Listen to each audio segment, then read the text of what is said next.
আসসালামু আলাইকুম ওয়া রাহমাতুল্লাহ। আপনাদেরকে আমি একটা ভিডিও শেয়ার করব। এখন বর্তমানে ধরেন মাজার জিয়ারত যদি করি, মাজার জিয়ারতকে পূজা বলার কোনো অবকাশ নাই। মাজার জিয়ারতকে এখন বর্তমানে পূজা বলা যাবে না। মাজার জিয়ারতকে পূজা বলা যাবে না, তার কারণ আমি আপনাদেরকে শেয়ার করতেছি কেন পূজা বলা যাবে না। ভিডিও দেখেন।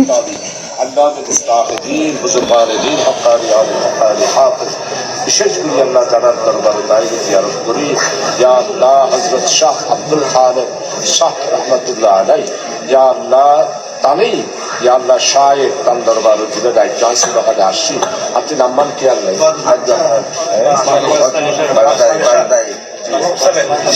ইয়া রাব্বাল আলামিন, আল্লাহ তোমার দরবারে সবকিছু জানা আছে। আমরা জিয়ারতের উদ্দেশ্যে পড়েছি।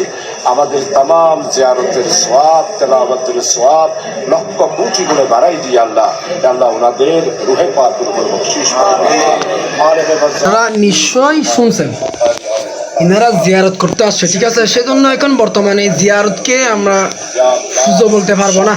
তো আসলে কেউ বাজে মন্তব্য করবেন না, আসলে কেউ বাজে মন্তব্য করার জন্য ভিডিওটা করতেছি না। তো সবাই ভালো থাকবেন, সুস্থ থাকবেন। আসসালামু আলাইকুম ওয়া রাহমাতুল্লাহ।